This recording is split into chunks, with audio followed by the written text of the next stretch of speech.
हमारी कहानी एक छोटे से पीसफुल आइलैंड के किनारे से शुरू होती है, जहां मरी नाम की एक छोटी सी लड़की बेसब्री से वेट कर रही होती है। उसके दिल में सिर्फ एक ही एक्साइटमेंट थी, उसके पेरेंट्स की लॉन्ग जर्नी से वापसी।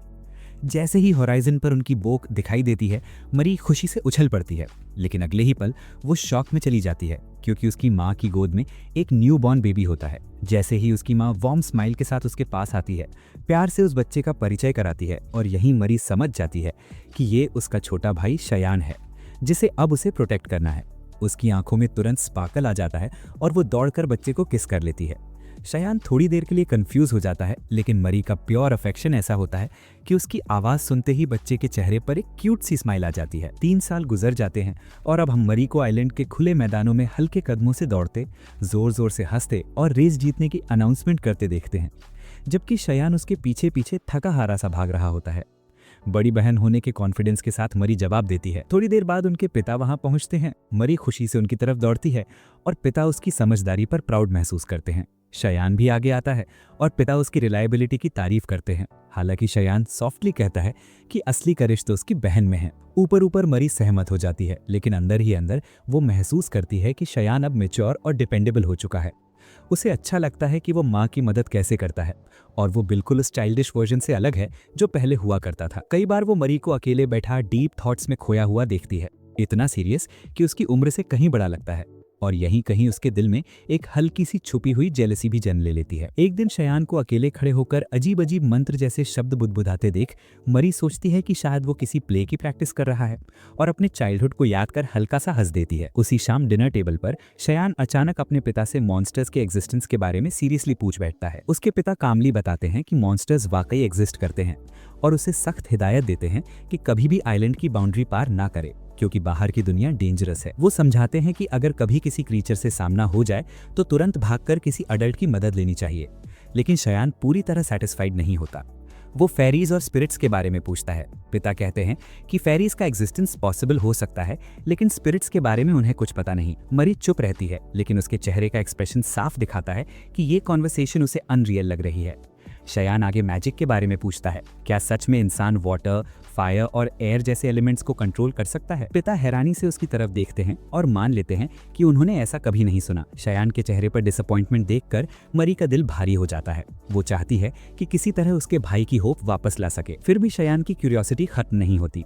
कुछ देर की साइलेंस के बाद वो सोचता है कि शायद मैजिक एग्जिस्ट करता हो, भले ही उसके पिता ने कभी देखा ना हो। उसके पिता, जो वेल एजुकेटेड और नॉलेजेबल हैं, पॉसिबिलिटी को डिनाई नहीं करते, लेकिन कहते हैं कि उन्होंने कभी किसी ऐसे इंसान से मुलाकात नहीं की जिसने मैजिक को रियल मानकर बात की हो। वो शयान से पूछते हैं कि उसने मॉन्स्टर्स, फेरीज और मैजिक के बारे में पहली बार कहाँ सुना। शयान चुप रह जाता है।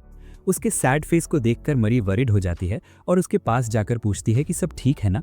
वो उसे कंफर्ट करने की कोशिश करती है, लेकिन शयान की आंखों में सैडनेस और अनईजीनेस साफ झलकती है। उस दिन के बाद शयान ने मैजिक का जिक्र फिर कभी नहीं किया। 3 और साल गुजर जाते हैं। मरी अब गार्डन में वुडन स्वॉर्ड के साथ रोज प्रैक्टिस करती है, और शयान उसे क्वाइटली एडमायर करता रहता है। प्रैक्टिस खत्म होने के बाद जब मरी उसके पास बैठती है तो शयान पूछता है कि वो हर दिन इतनी मेहनत क्यों करती है।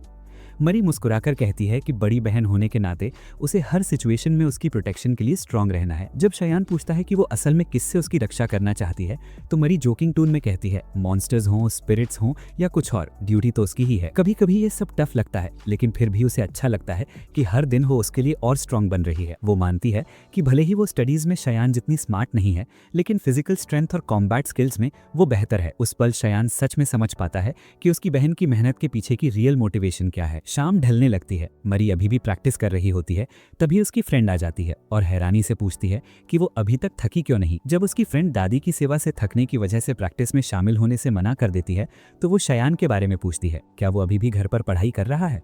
मरी हाँ कहती है, और उसकी फ्रेंड कमेंट करती है कि दोनों भाई बहन अलग अलग वर्ल्ड्स के लगते हैं। ये बात मरी को उस दिन की याद दिला देती है जब शयान ने मैजिक के बारे में पूछा था। वो सोचती है कि क्या उसकी कांस्टेंट स्टडीइंग उसी क्यूरियोसिटी से जुड़ी है। तभी अचानक लेक के ऊपर एक स्ट्रेंज ग्लोइंग लाइट दिखाई देती है। मरी और उसकी फ्रेंड शॉक में वहीं जम जाती हैं। अगले दिन मरी शयान को लेक के पास ले जाती है। शयान हेजिटेंट होता है क्योंकि उसे माँ की वार्निंग याद होती है कि ज्यादा दूर नहीं जाना, लेकिन माँ अश्योर करती है कि वो जगह सेफ है और वहाँ कोई मॉन्स्टर्स नहीं रहते। जैसे जैसे डार्कनेस बढ़ती है, शयान को डर लगता है कि माँ नाराज ना हो जाए, लेकिन मरी उसे थोड़ी देर रुकने के लिए कन्विंस करती है, और तभी पानी के ऊपर वही मिस्टीरियस लाइट दोबारा दिखाई देती है। शयान स्टन रह जाता है। मरी बताती है कि ये लाइट्स हर दिन सनसेट के बाद दिखाई देती हैं, लेकिन रीजन किसी को नहीं पता। वो कहती है कि पहली बार उसने ये लाइट्स अपने पेरेंट्स को दिखाने की कोशिश की थी, लेकिन अजीब बात ये थी कि उन्हें कुछ भी नजर नहीं आया, और यही वो मान लेती है कि उसे डर था कि कहीं एक दिन ये लाइट्स उसे भी दिखना बंद ना हो जाएं। शायन ने हल्की झिझक के साथ कहा कि शायद ये रोशनियां सिर्फ बच्चे ही देख पाते हों, लेकिन मैरी ने तुरंत असहमति जताई और समझाया कि ऐसा जरूरी नहीं है, कुछ अडल्ट्स भी इन्हें देख सकते हैं, जबकि कई बच्चे भी इन्हें नहीं देख पाते। किसी को ये रोशनी परफेक्ट ग्लोइंग स्फीयर्स की तरह दिखती हैं, और कुछ को, जैसे कि मैरी को, ये तेजी से फ्लिकर करती हुई लगती हैं, मानो एक पल में हो और अगले ही पल गायब। शायन को ये सब बेहद स्ट्रेंज लगा, और मैरी ने भी हामी भरते हुए कहा कि हाँ, ये पूरा मामला सच में मैजिक जैसा फील देता है। फिर उसने उसे वो वक्त याद दिलाया जब वो छोटा था और लाइट से चीज़ें बनाने का सपना देखा करता था, और कितना हर्ट हुआ था जब उनके पिता ने उन सपनों को बेकार कहकर डिसमिस कर दिया था। उस याद ने माहौल थोड़ा इमोशनल कर दिया। शायन ने धीरे से पूछा कि क्या उसे सच में वो पल याद है। मैरी ने मुस्कुराकर भरोसा दिलाया कि भले ही वो बहुत सी बातें भूल जाए, लेकिन जो बातें उसके लिए मायने रखती हैं वो कभी नहीं भूलती। उसके ये वर्ड सीधे शायन के दिल तक पहुंचे। उसकी आंखें थोड़ी नम हो गई, लेकिन उसने खुद को संभालते हुए शांत लहजे में घर लौटने का इशारा किया। जाने से पहले शायन ने उसके लिए किए गए हर काम के लिए दिल से थैंक यू कहा। मैरी ने बिना किसी दिखावे के सच्चाई से जवाब दिया कि उसने ये सब किसी एहसान के लिए नहीं किया, बस उसकी आंखों में खुशी देखने के लिए किया था। जब उसने पूछा कि क्या वो अब खुश है, तो शायन ने पूरे कॉन्फिडेंस के साथ कहा कि हाँ, वो सच में खुश है। अगली सुबह मैरी और शायन ने अनयूजुअली फास्ट और एक्साइटमेंट के साथ नाश्ता खत्म किया, जिसे देखकर उनके पेरेंट्स दोनों हैरान रह गए। बाल्टियां उठाकर वे ऑलमोस्ट दौड़ते हुए बाहर निकले और अपने मिशन को आगे बढ़ाने के लिए फिर से झील की तरफ चल पड़े। शायन के चेहरे पर साफ थकान दिख रही थी, जिसे देखकर मैरी हंस पड़ी और उसे टीज करने लगी कि घर के अंदर ज्यादा पढ़ाई करने से वो सुस्त हो गया है। हालांकि ये मजाक था, लेकिन शायन इतना टायर्ड था कि ना मजाक कर पाया और ना ही बहस। उसका पूरा फोकस सामने के काम पर था। तभी मैरी ने नेक्स्ट स्टेप पूछा और शायन ने बताया कि वो ग्लोइंग ऑर्ब्स को और डीप लेवल पर इन्वेस्टिगेट करना चाहता है, ताकि उनका रियल सोर्स पता चल सके। मैरी ने अंदाजा लगाया कि शायद ये रोशनी झील से ही निकल रही हो, लेकिन शायन ने एक और पॉसिबिलिटी रखी कि शायद पानी के नीचे कुछ छिपा हुआ है जहां से ये लाइट आ रही है। उसने साफ कहा कि सच जानने के लिए और ऑब्जर्वेशन जरूरी हैं। मैरी ने मान लिया कि वो ये सब पूरी तरह नहीं समझ पा रही, लेकिन उसे शायन की इंटेलिजेंस और मिस्ट्री सॉल्व करने की एबिलिटी पर पूरा भरोसा था। क्यूरियोसिटी में उसने पूछा कि अब प्लान क्या है। शायन ने समझाया कि उनके पास 3 बाल्टियां हैं, एक में पानी, पत्थर और रेत, दूसरी में पानी और पौधे, और तीसरी में पानी और मछलियां डाली जाएंगी। भले ही मैरी को यह आइडिया पूरी तरह कन्विंसिंग नहीं लगा, फिर भी वो उसके साथ खड़ी रही और प्लान एग्जीक्यूट करने को रेडी हो गई। दोनों भाई बहन ने मिलकर काम किया और जल्द ही पहली 2 बाल्टियां भर गई, लेकिन तीसरी बाल्टी के लिए मछली पकड़ना सच में टफ निकला। जब वे मछली पकड़ने की कोशिश कर रहे थे, तभी अचानक शायन जोर से हंस पड़ा। मैरी ने हैरानी से पूछा तो उसने बताया कि वो उसे अपने साथ पाकर कितना खुश है और उसके सपोर्ट के लिए दिल से आभार जताया। मैरी ने हल्के मजाक में कहा कि बड़ी बहन होने के नाते उसके साथ खड़े रहना उसका ड्यूटी है। उसने ये भी कहा कि वैसे भी उसके पास बहुत ज़्यादा फ्री टाइम था, इसलिए वो साथ आ गई। साथ ही उसने मान लिया कि वो खुद भी क्यूरियस है जानने के लिए कि मैजिक सच में एग्जिस्ट करता है या नहीं। शायन ने प्रॉमिस किया कि अगर उसे कभी मैजिक का सच पता चला तो सबसे पहले वही उसे बताएगा। आखिरकार मैरी एक मछली पकड़ने में सफल हो गई और उन्होंने उसे केयरफुली बाल्टी में डाल दिया। वे मछली को तैरते हुए देख ही रहे थे, तभी मैरी की दोस्त रोज वहां आ पहुंची। शायन को देखकर उसने पूछा कि क्या ये मैरी का छोटा भाई है, और मैरी ने हाँ में सिर हिलाया। शायन ने पोलाइटली रोज को ग्रीट किया, जबकि रोज ने थोड़ा प्राइड के साथ अपना परिचय दिया। रोज के एटीट्यूड से मैरी को थोड़ी इरिटेशन हुई। उसने आंखें घुमाई और शायन से कहा कि रोज को सीरियसली लेने की जरूरत नहीं, वो बस एक नॉर्मल लड़की है, कुछ खास नहीं। ये सुनकर रोज चिढ़ गई और पूछा कि क्या उसे यूजलेस समझा जा रहा है। फिर ये भी जानना चाहा कि वे लोग कर क्या रहे हैं। मैरी ने बताया कि वो मछली पकड़ रहे हैं, लेकिन रोज ने क्यूरियोसिटी में सवाल जारी रखे और पूछा कि उन्होंने खास तौर पर यही झील क्यों चुनी। मैरी ने कहा कि शायन को वजह समझ आ गई थी। जब रोज ने पूछा कि क्या ये ग्लोइंग ऑर्ब्स की वजह से था, तो शायन ने कंफर्म कर दिया। रोज ने माना कि उसे भी वो मिस्टीरियस लाइट्स देखना अच्छा लगता है। जैसे ही सूरज ढलने लगा, ग्लोइंग स्फीयर्स फिर से झील की सरफेस के ऊपर दिखाई देने लगे, लेकिन ये उन बाल्टियों से नहीं निकल रहे थे जो मैरी और शायन ने तैयार की थी। इससे शायन ये कंक्लूजन पर पहुंचा कि ये रोशनियां झील के डीप हिस्सों में मौजूद किसी और चीज से आ रही हैं। रोज ने कहा कि झील के अंदर रहने वाले सभी जीवों को ट्रैक करना बेहद मुश्किल होगा। स्ट्रॉन्ग क्यूरियोसिटी और रेस्टलेस माइंड के साथ शायन ने तय कर लिया कि वो इस मिस्ट्री को और गहराई से समझेगा। अपनी जिज्ञासा रोक न पाने के कारण मैरी ने उसके साथ जाने की जिद की और हेल्प करने के लिए पानी में कूद पड़ी। झील के बीच शायन ने एक और पकड़ लिया और महसूस किया कि वो टच करने पर गर्म था, जैसे उसमें जीवन की धड़कन हो। मैरी ने भी वही किया और एक ग्लोइंग ऑर्ब पकड़ लिया, लेकिन जब शायन ने सिर पानी में डालकर नीचे देखने की कोशिश की तो उसे कुछ दिखाई नहीं दिया। पानी पूरी तरह डार्क था। उसने अपने थॉट्स जोड़ते हुए कंक्लूड किया कि ये ऑर्ब्स सिर्फ मैजिक नहीं हो सकते, बल्कि किसी लिविंग बीइंग से जुड़े हुए हैं, क्योंकि उनकी पोजीशन लगातार बदल रही थी, जैसे वो खुद मूव कर रहे हों। जब मैरी ने पूछा कि उसे ये कैसे पता चला, तो शायन ने कॉन्फिडेंस के साथ बताया कि उनकी मूवमेंट इरेगुलर थी, जो इस बात का संकेत है कि वो किसी ऐसी चीज से जुड़े हैं जो सांस लेती है और हिलती डुलती है। इसके बाद वे पानी से बाहर आ गए। शायन ने हेल्प के लिए थैंक यू कहा, लेकिन मैरी ने कैजुअली जवाब दिया कि थैंक्स की कोई ज़रूरत नहीं, वे फैमिली हैं और बहन होने के नाते उसका साथ देना उसका हक है। थोड़ी देर बाद रोज ने मछली पकड़ना जारी रखा और काफ़ी स्ट्रगल के बाद आखिरकार एक फीमेल मछली पकड़ ली। उसने बताया कि फीमेल फिशेस आमतौर पर झील के डीप हिस्सों में रहती हैं, इसलिए उन्हें पकड़ना मुश्किल होता है। फिर उसने उस मादा मछली को नर मछली के साथ उसी बाल्टी में डाल दिया। उसी पल एक अनएक्सपेक्टेड मूवमेंट सामने आता है। चमकते हुए गोले फिर से पानी के भीतर उभर आते हैं और जैसे ही चेयन इस पूरे सीन को ध्यान से ऑब्जर्व करता है, उसे अचानक सब कुछ क्लियर हो जाता है। उसे समझ आ जाता है कि ये ग्लोइंग ऑब्स असल में मछलियों के कोर्टशिप रिचुअल से जुड़े हुए हैं। जब मेरी मासूमियत से पूछती है कि ये कोर्टशिप रिचुअल्स आखिर होते क्या हैं, तो रोज आसान शब्दों में एक्सप्लेन करती है कि ये वो तरीका होता है जिसमें नर मछली मादा को अट्रैक्ट करती है ताकि दोनों मिलकर एक फैमिली स्टार्ट कर सके। ये सुनते ही मेरी इनोसेंटली चियन की तरफ देखती है और फ्यूचर में उससे शादी करने की बात कह देती है। चियन पूरी तरह से एम्बैरेस्ड हो जाता है, उसका चेहरा लाल पड़ जाता है और वो तुरंत बोल पड़ता है कि ऐसा पॉसिबल ही नहीं है, क्योंकि भाई बहन कभी शादी नहीं कर सकते। अगले दिन जब मेरी को उसकी माँ से अपने भाई से कही गई बातों पर डांट पड़ती है, तो वो अंदर से काफ़ी हर्ट हो जाती है। वो चियन के पास जाती है ये सोचते हुए कि कहीं उससे कोई बड़ी गलती तो नहीं हो गई। तभी चियन को अचानक एहसास होता है कि उसके दिए हुए वर्ड्स ने उसके अंदर छिपी हुई एक मैजिकल पावर को अवेकन कर दिया है। अब उसे साफ समझ आ जाता है कि उनके बीच का स्ट्रॉन्ग बॉन्ड और कभी अलग न होने की विश ने मिलकर एक मैजिकल रिएक्शन क्रिएट कर दिया था। शर्मिंदगी में मेरी वहां से भाग जाती है, चियन को अकेला छोड़कर, जो अभी भी यकीन नहीं कर पा रहा था कि अभी अभी क्या हुआ है।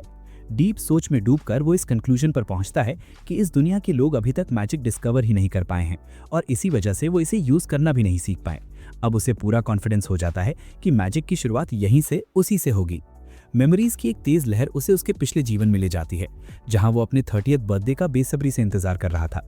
अफवाहें थीं कि जो भी इंसान इस उम्र तक पहुंचता है उसे मैजिकल पावर्स मिल जाती हैं और वो पूरे एक्साइटमेंट के साथ उस मोमेंट का इंतजार कर रहा था।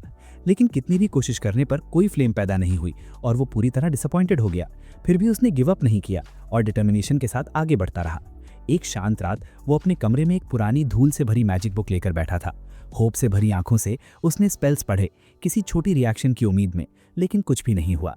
कमरे की साइलेंस ने उसे उस दुनिया की एम्प्टीनेस महसूस कराई जहां मैजिक नहीं था। टूट चुका और थका हुआ वो सोने के लिए लेट गया, लेकिन जैसे ही वो आराम करने लगा, अचानक उसका दिल रुक गया और वो गिर पड़ा।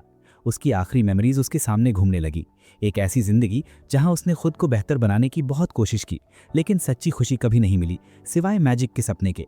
बिना किसी प्रूफ के भी यही सपना उसे जिंदगी भर संभाले रहा और उसी आखिरी थॉट के साथ उसकी कॉन्शियसनेस फेड हो गई। वो एक नए जीवन में जागता है जहां उसे अपने मौजूदा पिता के वो पेनफुल वर्ड्स याद आते हैं कि मैजिक जैसा कुछ होता ही नहीं है। उसने इसे इग्नोर करने की कोशिश की और खुद को काम और पढ़ाई में झोंक दिया, लेकिन इस लाइफ में भी उसके सपने धीरे धीरे टूटते चले गए। फिर अचानक उसके अंदर से मैजिकल एनर्जी का एक रियल एक्सप्लोजन निकल पड़ा। उसने दोबारा फायरबॉल बनाने की कोशिश की, लेकिन फिर भी कुछ नहीं हुआ। वो खुद को काम रहने की याद दिलाता है। एक स्पार्क से ये प्रूव नहीं होता कि मैजिक सच में एग्जिस्ट करता है। तभी मेरी उसके कमरे में आती है और उसे लगता है कि उसकी एंट्री बिल्कुल परफेक्ट टाइमिंग पर हुई है।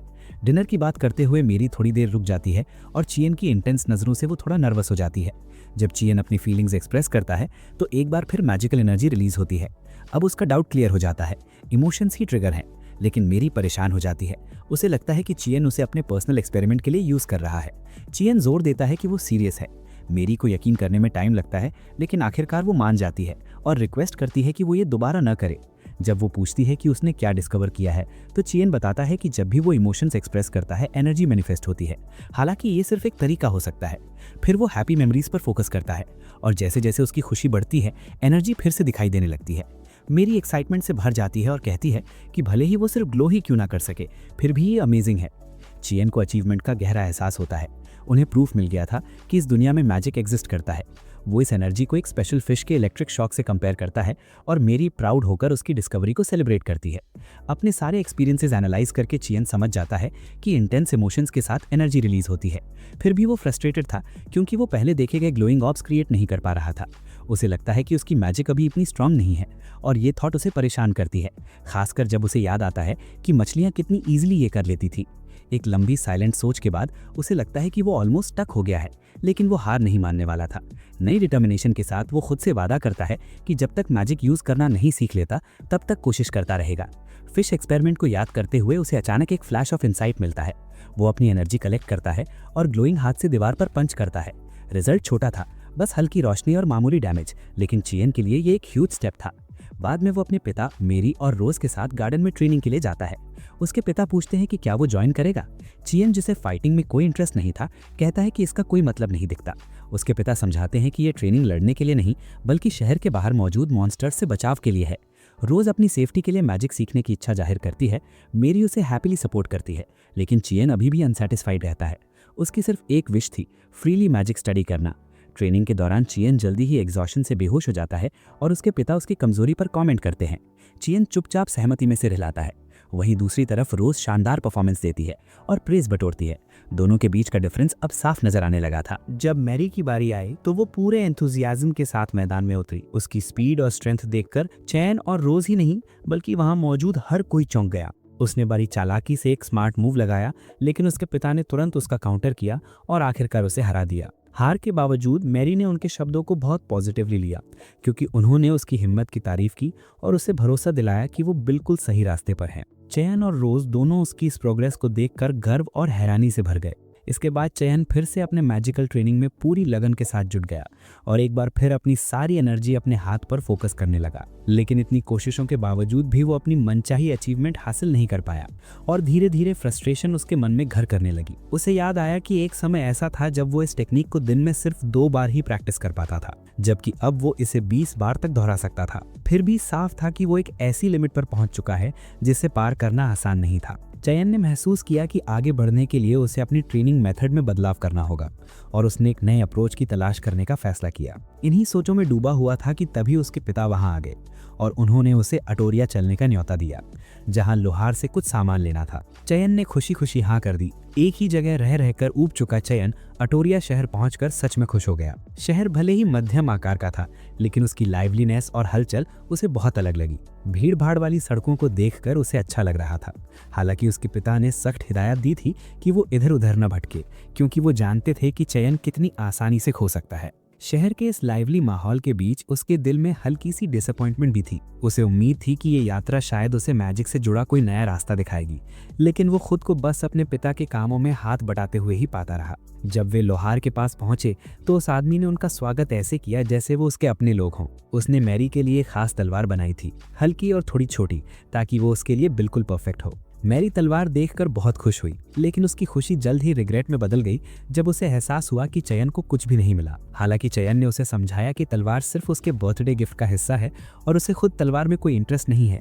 फिर भी मैरी ने जिद की कि उसे भी कुछ लेना चाहिए। उसका मानना था कि चयन को थोड़ा सेल्फिश होना सीखना चाहिए। घूमते घूमते चयन की नजर एक आदमी पर पड़ी जो एक पिंजरा पकड़े हुए था और उसके अंदर एक छोटी फेरी बंद थी। ये सीन उसके दिमाग में बस गया, लेकिन जैसे ही उसके पिता ने ये देखा, उनका चेहरा सख्त हो गया और उन्होंने चयन को पास जाने से रोक दिया। कुछ समय बाद चयन और मैरी फिर से अपनी ट्रेनिंग पर लौट आए। जब चयन ने अपना पिछला रिकॉर्ड तोड़ा तो मैरी खुशी से झूम उठी। चयन ने भी मान लिया कि उसकी प्रोग्रेस के पीछे मैरी का सपोर्ट बहुत बड़ा कारण था।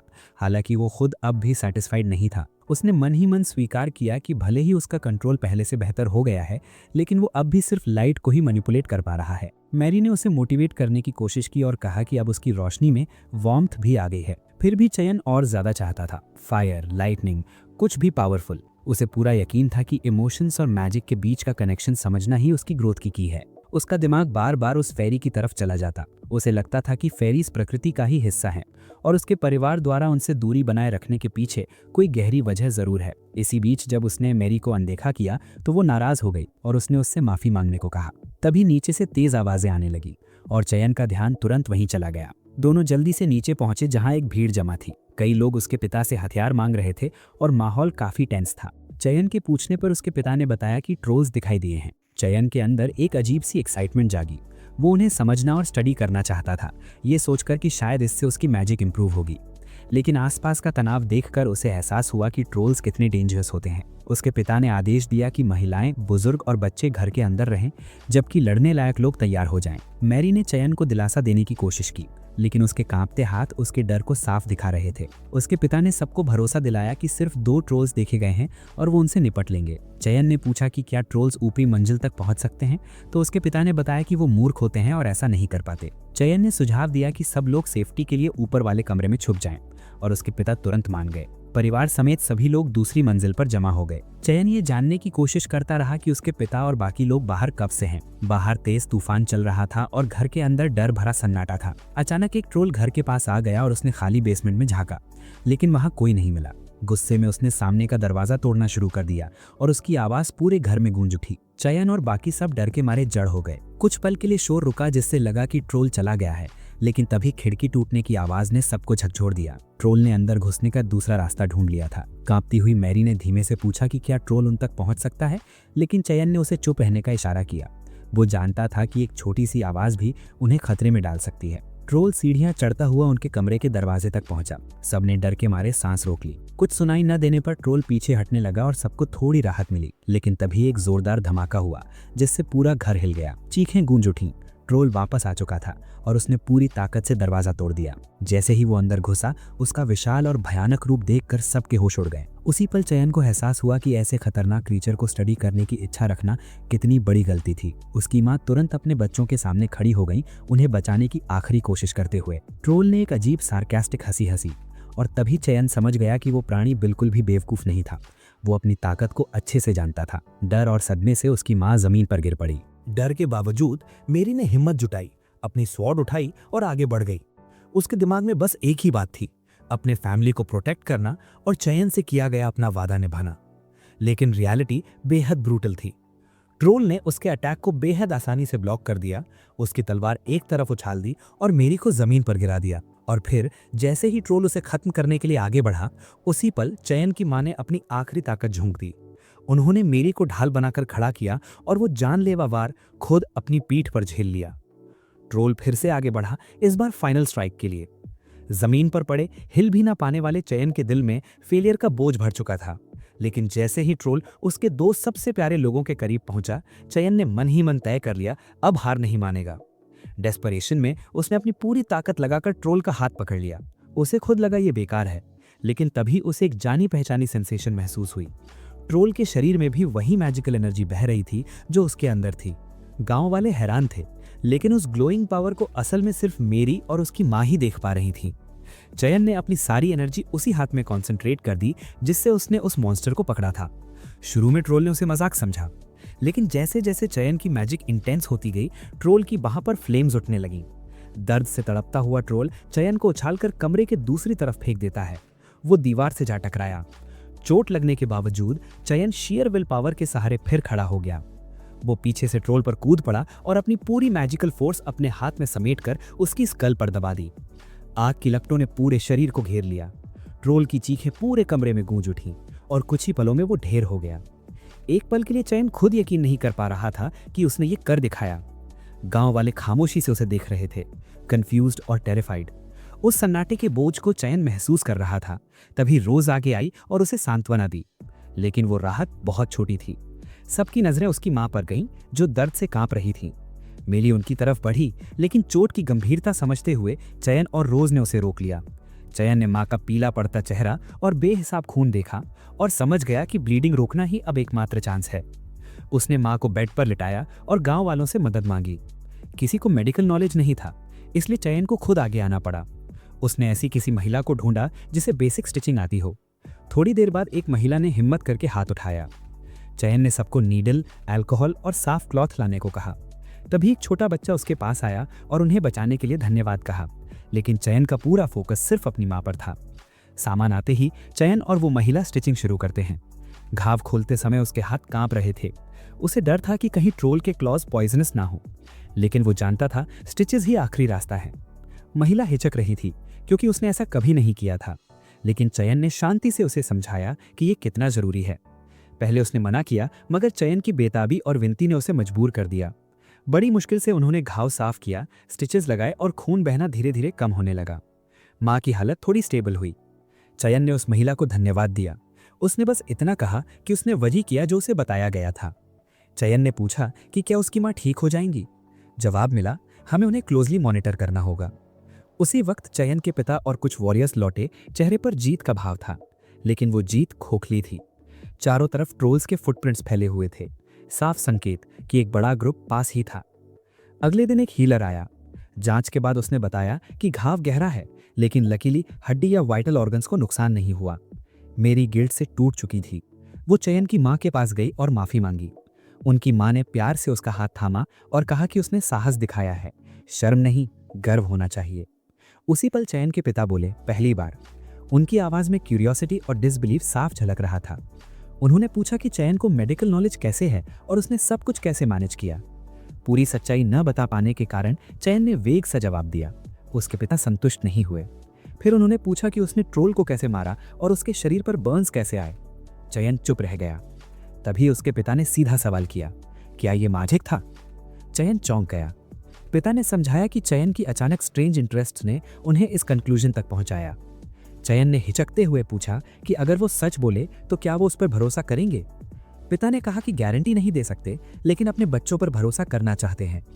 इसी बीच एक्साइटेड और प्राउड मेरी ने बीच में बोल दिया और बताया कि चयन मैजिक पर रिसर्च कर रहा था। ये सुनकर पिता चौंक गए। उन्होंने चयन को चेतावनी दी कि ऐसी बातें डेंजरस हो सकती हैं और ओपनली डिस्कस नहीं करनी चाहिए। जब चयन ने पूछा कि अलग सोचने वालों को पर्सिक्यूट किया जाता है, तो पिता ने हाँ में सिर हिलाया और वार्निंग दोहराई। ये बात चयन के दिल में गहरे उतर गई। वो कंफ्यूज्ड और दुखी हो गया, लेकिन मेरी ने उसका जोरदार बचाव किया और कहा कि चयन की मेहनत की वजह से ही पूरा गांव सेफ है। पिता ने माना कि चयन ने जान बचाई है, लेकिन कहा कि वो उसे किसी पोटेंशियली डेंजरस रास्ते पर जाने की अनुमति नहीं दे सकते। मेरी ने फ्रस्ट्रेशन में कहा कि किसी को यह भी नहीं पता कि मैजिक सच में डेंजरस है या नहीं। पिता का जवाब साफ था, जो शक्ति ट्रोल्स को मार सकती है उसे हल्के में नहीं लिया जा सकता। अपने लंबे संघर्ष और अटूट डिटर्मिनेशन को याद करते हुए चयन ने तय कर लिया कि वो मैजिक का अध्ययन जारी रखेगा। पिता ने चिंता से पूछा कि क्या वो रिस्क समझता है। चयन ने बस इतना कहा, अगर मैंने हार मान ली तो मैं अंदर से टूट जाऊंगा। मैजिक ही मेरा सपना है। उसके पिता ने कड़े लहजे में कहा कि वो अभी ऐसे बड़े फैसले लेने के लिए बहुत छोटा है, लेकिन चयन को अंदर से पूरा भरोसा था कि उसका रिजॉल्व अब बदलने वाला नहीं है। कमरे में एक अजीब सा साइलेंस फैल गया। उसी पल का फायदा उठाते हुए चयन ने शांत लेकिन फर्म आवाज में कहा कि अगर उसके इस रास्ते से उसके पिता को किसी भी तरह का खतरा महसूस होता है तो वे चाहे तो उसे घर से अलग भी कर सकते हैं। ये सुनकर मेरी का दिल बैठ गया। उसकी आंखों में सैडनेस साफ दिख रही थी, लेकिन चयन अपने फैसले पर अड़िग रहा। उसके पिता ने गहरी सांस लेते हुए पूछा कि क्या वो सच में तब भी आगे बढ़ना चाहता है जब पूरी दुनिया उसे रिजेक्ट कर दे। चयन ने बिना एक पल सोचे सीधे हाँ कह दिया। कुछ देर तक कोई कुछ नहीं बोला और फिर उसके पिता ने हालात को एक्सेप्ट कर लिया। उन्होंने चयन को अपना रिसर्च जारी रखने की अनुमति दे दी, लेकिन एक कंडीशन के साथ, हर नई डिस्कवरी की रेगुलर रिपोर्ट उन्हें देनी होगी। साथ ही उन्होंने साफ वार्निंग दी कि अगर उन्होंने कभी चयन को किसी डेंजरस एरिया में जाते हुए देखा तो वे बिना सोचे समझे इंटरवीन करेंगे। ये नरमी चयन के लिए अनएक्सपेक्टेड थी। उसके पिता ने खुद माना कि जब उनका बेटा इतना स्ट्रांग विल्ड हो तो वो उसे पूरी तरह रोक भी नहीं सकते। और यहीं से कहानी एक नए मोड़ की तरफ बढ़ती है, जहां चयन का जादू सिर्फ एक क्यूरियोसिटी नहीं बल्कि उसका डेस्टिनी बनता जा रहा है।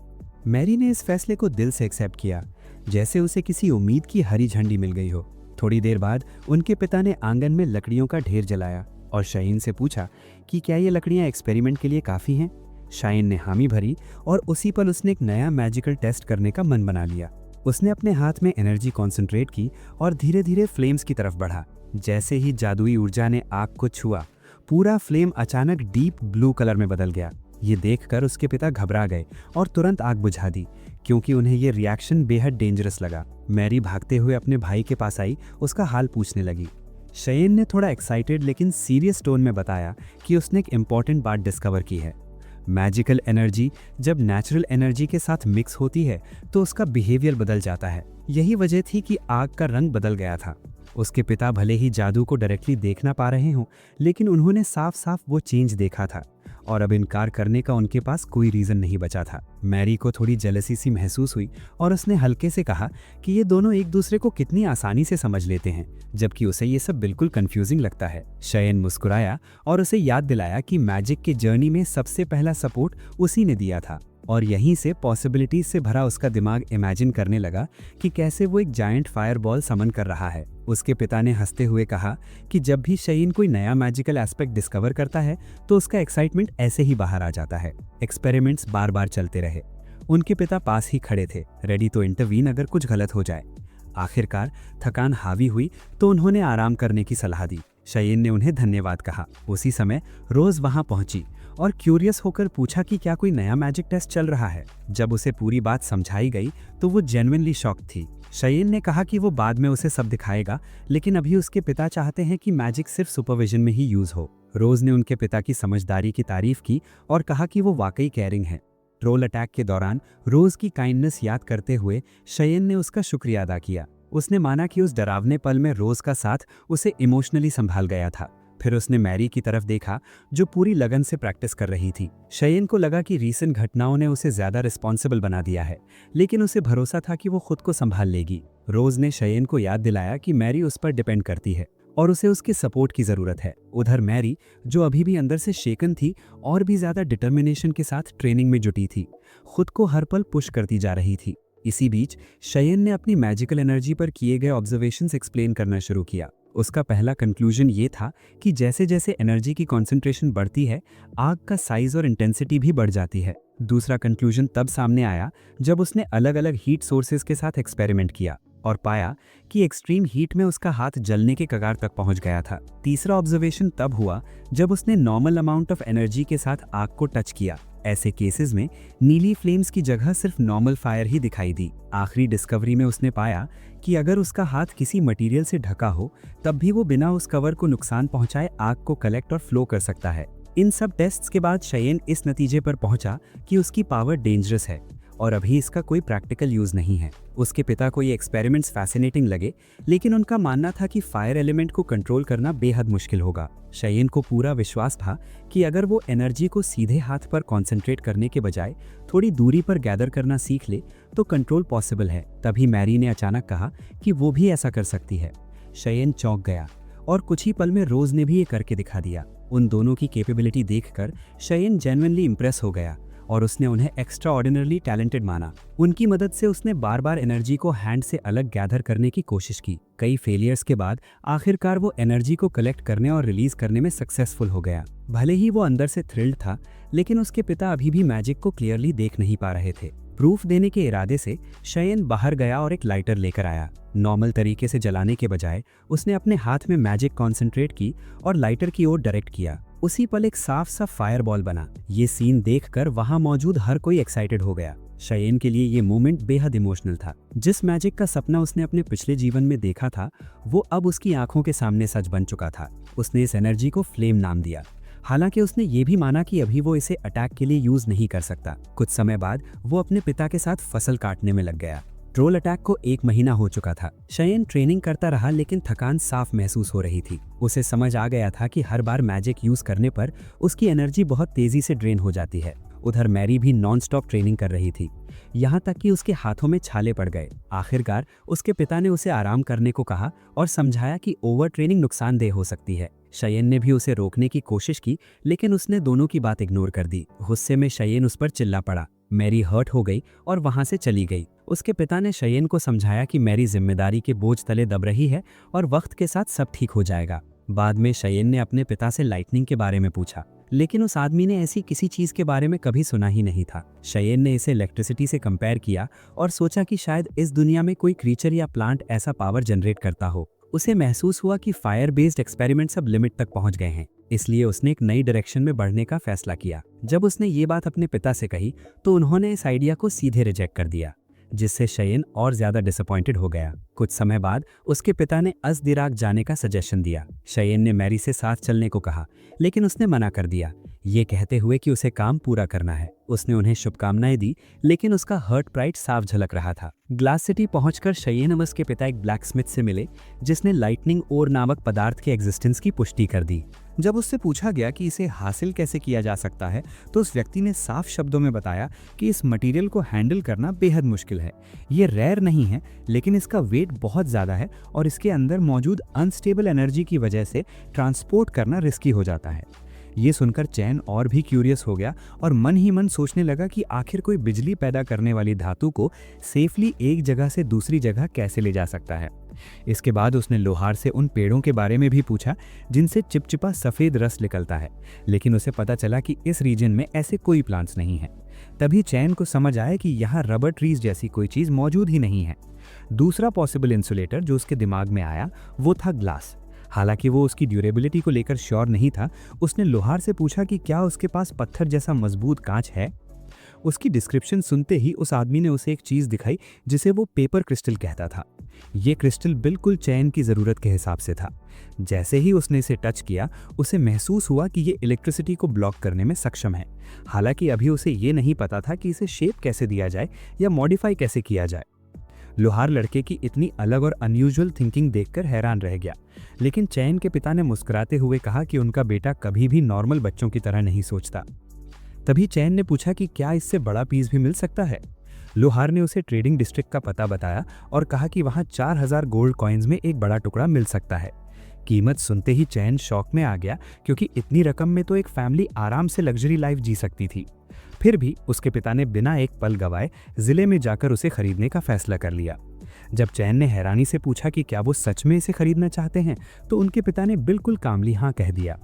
चैन को कीमत अब भी बहुत ज़्यादा लग रही थी, लेकिन उसके पिता ने उसे समझाया कि बच्चों को पैसों की टेंशन नहीं लेनी चाहिए, बस जो ज़रूरत हो खुलकर मांगनी चाहिए। अगर पॉसिबल होगा तो वे दिला देंगे और अगर नहीं होगा तो साफ बता देंगे। कृतज्ञता से भरा हुआ चैन उनके साथ गया और दोनों ने मिलकर बिजली का अयस्क हासिल कर लिया। वापस आकर चैन ने तुरंत एक्सपेरिमेंट शुरू कर दिए। उसे पूरा भरोसा था कि अगर उसकी थ्योरी सही है तो रिजल्ट भी वैसा ही आएगा। उसकी माँ दूर खड़ी अपने बेटे को बढ़ते कॉन्फिडेंस के साथ मैजिक यूज करते देख रही थी और मन ही मन खुश हो रही थी। जब चैन ने मैजिकल एनर्जी को कलेक्ट करके अयस्क में प्रवाहित किया तो दोनों शक्तियों के बीच इंटेंस रिएक्शन हुआ और एक एक्सप्लोजन हो गया। उसके पिता को लगा कि ये भी एक फेल्ड अटेम्प्ट है और वे उसे दिलासा देने लगे। उन्हें यह अंदाज़ा नहीं था कि चैन की हंसी इस बात का संकेत थी कि उसने कुछ नया डिस्कवर कर लिया है। जब उसके पिता कंफ्यूज खड़े थे, चैन ने समझाया कि इस रिएक्शन ने साबित कर दिया कि अयस्क के कांटेक्ट में आने पर भी उसका हाथ नहीं जला। इसका मतलब ये था कि उसकी एनर्जी साधारण कंबस्टन से कहीं ज़्यादा एडवांस थी। इस रियलाइजेशन के साथ ही उसे लगा कि जिन पॉसिबिलिटीज़ के बारे में वो सिर्फ सपने देखता था, वे अब सच में उसकी रीच में हैं। लेकिन उसी रात अपने कमरे में अकेले बैठकर वो थोड़ा फ्रस्ट्रेट हो गया। वो सोच रहा था कि इलेक्ट्रिकल एनर्जी को ऐसी फॉर्म में कैसे बदला जाए जिसे वो फ्रीली रिलीज कर सके, बिना किसी स्टैंडर्ड एनर्जी फील्ड पर डिपेंड हुए। एक अलग स्ट्रक्चर इमेजिन करते हुए उसने मैजिक को गाइड किया और हैरानी की बात यह थी कि मैजिक बिल्कुल उसी फॉर्म में प्रकट हुआ जैसा उसने सोचा था। ये सक्सेस उसे एक्साइटमेंट से भर गई। वो तुरंत ये डिस्कवरी मेरी के साथ शेयर करने गया, लेकिन वहाँ उसने देखा कि मेरी ने अपनी बैंडेजेस हटा दी थी। ये देखकर वो घबरा गया। वो उसे नदी के किनारे मिला जहाँ मेरी इतनी इंटेंसिटी से प्रैक्टिस कर रही थी कि उसकी लकड़ी की छड़ी उसके हाथों में ही टूट गई। उसे देखकर मेरी चौंक गई और चैन ने बताया कि वो माफ़ी मांगने आया है, क्योंकि जब उसे उसकी सबसे ज़्यादा ज़रूरत थी तब वो उसके साथ नहीं था। मेरी ने भी ईमानदारी से स्वीकार किया कि वो जेलसी से जूझ रही थी। उसने उसकी प्रोटेक्शन के लिए नॉनस्टॉप प्रैक्टिस की थी, फिर भी असली डेंजर के वक्त वो कुछ नहीं कर पाई और आखिर में चैन ने उन दोनों को बचाया। वो जिंदा होने के लिए थैंकफुल थी, लेकिन खुद से डिसअपॉइंटेड भी। इन सब फीलिंग्स के बीच उसने चैन के लिए अपना अफेक्शन भी जाहिर किया। पास खड़ी रोज़ ये सब देखकर साइलेंटली सरप्राइज थी। चैन को एहसास हुआ कि जिस पल उन्होंने एक दूसरे के सामने अपने दिल की बात रखी, उसी पल से उनका बॉन्ड और भी मजबूत हो गया था। उस दिन के बाद मेरी खुद को उससे अलग नहीं कर पाई। एक्सपेरिमेंट्स जारी रखते हुए चैन ने पाया कि मैजिकल एनर्जी को किसी भी शेप में फैलाया जा सकता है, लेकिन जैसे जैसे वो फैलती है उसकी पावर कम हो जाती है। फिर उसने इसका ऑपोजिट ट्राई किया, एनर्जी को कंप्रेस करके छोटा और ज़्यादा डेंस बना दिया। जब उसने एक स्पार्क से इस कंडेंस एनर्जी को इग्नाइट किया तो ये एक पावरफुल ब्लास्ट में बदल गया। उसके पिता और मेरी दोनों शॉक रह गए। रिजल्ट उसकी एक्सपेक्टेशन से भी ज़्यादा था। चैन ने इस टेक्निक को फ्लेयर नाम दिया और इसे एक बड़ी ब्रेक थ्रू माना। एक्साइटेड होकर उसने फिर से बिजली के अयस्क के साथ इंटरैक्शन करने की कोशिश की, लेकिन इस बार उसकी मैजिक एनर्जी उस पर असर डालने के लिए काफ़ी नहीं थी, जिससे वो थोड़ी देर के लिए डिसअपॉइंटेड हो गया। फिर भी वो इस बात से खुश था कि अब वो कमांड पर मैजिक एक्टिवेट कर सकता है। उसने और ज़्यादा एनर्जी कलेक्ट की और दोबारा अयस्क में फ्लो कर दी। इस बार हुआ एक्सप्लोजन इतना स्ट्रांग था कि वो ज़मीन पर गिर पड़ा। मेरी और रोज़ डर के मारे उसकी ओर दौड़ी, लेकिन चैन ने उन्हें अश्योर किया कि वो ठीक है। अब भी सहमी हुई मेरी ने नोटिस किया कि इलेक्ट्रिसिटी अजीब तरह से बिहेव कर रही थी, बिखरने के बजाय वो वापस अयस्क की ओर खिंच रही थी। चैन ने समझाया कि अयस्क की इंटरनल एनर्जी उसकी मैजिक को अट्रैक्ट कर रही थी, हालांकि उसने खुद माना कि वो अभी इसे पूरी तरह से समझ नहीं पाया है। उसे एहसास हुआ कि मैजिक की पोटेंशियल लिमिटलेस है, बस उसकी अंडरस्टैंडिंग अभी इनकम्प्लीट है। आगे बढ़ने के लिए उसे और क्रिएटिव सोचना होगा। तभी उसके पिता ग्लास लेकर आए और कुछ पत्थर मेज पर रख दिए। चैन ने देखा कि ग्लास काफ़ी परेशान लग रहा था। उसके पिता ने बताया कि ग्लास ने बिजली के अयस्क को निकालने के लिए चयन की मेथड का इस्तेमाल किया था, एक ऐसा काम जिसे पहले इम्पॉसिबल माना जाता था। ग्लास ने माना कि उसने प्रॉफिट कमाने के लिए बिना परमिशन इस आइडिया का इस्तेमाल किया था और माफ़ी मांगी, लेकिन चैन ने कोई गुस्सा नहीं दिखाया, जिससे ग्लास और भी चौंक गया। असली प्रॉब्लम इससे भी बड़ी थी। जब वे स्टोरेज एरिया गए तो उन्होंने देखा कि अयस्क अनस्टेबल तरीके से एनर्जी रिलीज कर रहा था, जिसे उसे स्टोर करना ऑलमोस्ट इम्पॉसिबल हो गया था। कई स्टोन्स बेकार हो चुके थे क्योंकि वे एनर्जी को सेफली कंट्रोल या रिलीज नहीं कर पा रहे थे और बायर्स उन्हें रिजेक्ट कर चुके थे। पूरी तरह फ्रस्ट्रेटेड होकर ग्लास को अब सिर्फ एक ही उम्मीद थी कि चयन कोई सोल्यूशन निकाल पाएगा। शाहीन के पिता को अपने दोस्त के लिए गहरी सिंपैथी महसूस हुई, लेकिन शाहीन कुछ पल तक चुप रहा, जैसे दिमाग में सब कुछ जोड़ रहा हो, और फिर उसने मदद करने का फैसला कर लिया। ये सुनते ही ग्लास ने राहत की सांस ली और उसे दिखाया कि जब बिजली के अयस्क को पास पास रखा जाता है तो वो कैसे रिएक्ट करता है। जैसे ही उसने दो पत्थरों को एक दूसरे के करीब लाया, अचानक उनके बीच एक तेज इलेक्ट्रिक स्पार्क फूट पड़ा। शायन ने इस नज़ारे पर पूरा ध्यान लगाया, हर डिटेल को ऑब्जर्व करते हुए रिएक्शन की वर्किंग समझने की कोशिश की। इसके बाद ग्लास ने एक और पत्थर दिखाया, जिसे उसने कई बिजली के अयस्कों को पिघलाकर एक ही ब्लॉक में ढाल दिया था। शायन ने चेक किया कि क्या ये दूसरे पत्थरों के पास लाने पर भी एनर्जी रिलीज करता है या स्पार्क बनाता है, लेकिन इस बार कुछ भी नहीं हुआ। तभी शायन को समझ आया कि बिजली का अयस्क पिघलने के बाद अपनी एनर्जी खो देता है। जब उसने ग्लास से पूछा कि एनर्जी ठीक कब गायब होती है, तो पता चला कि अयस्क टूटने के बाद भी कुछ देर तक पावर रखता है, लेकिन मेल्टिंग प्रोसेस के दौरान वो पूरी तरह खत्म हो जाती है। यहीं पर पूरी प्रोसेस उसके दिमाग में क्लियर हो गई। इसके बाद शायन ने एक और एक्सपेरिमेंट प्लान किया और ग्लास के पिता को आगे आने का इशारा किया। उन्होंने हामी भरी और शायन ने अपनी मैजिकल फायर का इस्तेमाल करते हुए एक कंट्रोल्ड फ्लेम छोड़ी। ग्लास हैरानी से देखता रह गया, लेकिन शायन पूरी कामनेस के साथ उसे आगे बढ़ने के लिए कहता रहा। अविश्वास से भरे ग्लास ने पूछ ही लिया कि शायन ने खाली हाथ से आग कैसे बना ली। शायन ने इसे जादू बताया और अपने पिता की ओर देखा। उसके पिता ने सिर हिलाकर पुष्टि की कि वे उसके एबिलिटीज के बारे में जानते थे। ये सुनकर ग्लास लगभग स्टंड रह गया। वो बोला कि बिना अपनी आंखों से देखे वो कभी इस पर यकीन नहीं करता। करीब 1 घंटे बाद ग्लास ने एक नया बिजली का पत्थर तैयार कर लिया। जैसे ही नए आकार के 2 पत्थरों को पास लाया गया, उनके बीच फिर से एक साफ सी स्पार्क दिखी। शायन को अंदर से जबरदस्त सेटिस्फैक्शन महसूस हुई। मैजिकल फायर ने सच में मैटर पर असर दिखाया था। सब ने उन्हें बधाई दी और इस नई एडवांस्ड मटेरियल को नाम दिया गया आयरन लाइटनिंग, ये मानते हुए कि इसकी वैल्यू बहुत ज़्यादा होने वाली है। तुरंत आयरन लाइटनिंग की प्लेट्स बननी शुरू हो गई। शायन ने लगातार 3 दिन बिना रुके काम किया और अपनी ज़रूरत की सारी चीज़ें बना ली, light crystals, magical ignition devices और कई दूसरे टूल्स। उसके पिता ने उस पर खुलकर गर्व जताया। यहाँ तक कि मैरी, जो पहले जेलेसी महसूस कर रही थी, अब बिना किसी कड़वाहट के उसकी तारीफ कर रही थी। ग्लास ने शायन को धन्यवाद दिया और माना कि उसकी क्रिएटिविटी उसकी सोच से कहीं आगे है। वो कुछ और कहना चाहता था, लेकिन शायन के पिता ने उसकी बात वहीं रोक दी, जैसे कुछ समझ गए हों। शायन को ग्लास के पहले कहे अधूरे शब्द याद आए, वो वर्ड्स जो सपोर्ट की तरफ इशारा कर रहे थे। जल्द ही ये साफ हो गया कि ग्लास ज़रूरत पड़ने पर उनके परिवार का साथ देने को तैयार था। मैरी थोड़ी कंफ्यूज हो गई और मतलब पूछ बैठी, तो शायन मुस्कुराकर बोला कि क्राफ्टिंग के दौरान उसके दिमाग में एक नया आइडिया आया है, ऐसा आइडिया जो उसकी बनाई हर चीज़ को बदल सकता है। समय के साथ ग्लास के products, iron lightning plates, lighting crystals और मैजिकल इग्निशन डिवाइसेस तेज़ी से बिकने लगे और ज़बरदस्त प्रॉफिट लाने लगे। इसी बीच शायन ने एक और एक्सपेरिमेंट किया। उसने दिखाया कि नॉर्मल फ्लेम को जलते रहने के लिए ऑक्सीजन चाहिए होती है और ढकते ही वो बुझ जाती है। फिर उसने नॉर्मल फायर और मैजिकल फायर की तुलना की। मैरी को पूरा यकीन था कि मैजिकल फ्लेम नहीं बुझेगी, जबकि रोज़ को शक था कि शायद बुझ जाए। शायन ने अपनी मैजिकल फायर से मोमबत्ती जलाई, उसे ढका और सच में वो लौ जलती रही। मैरी ने खुशी से सेलिब्रेट किया, लेकिन शायन ज़्यादा फोकस लेसन पर कर रहा था।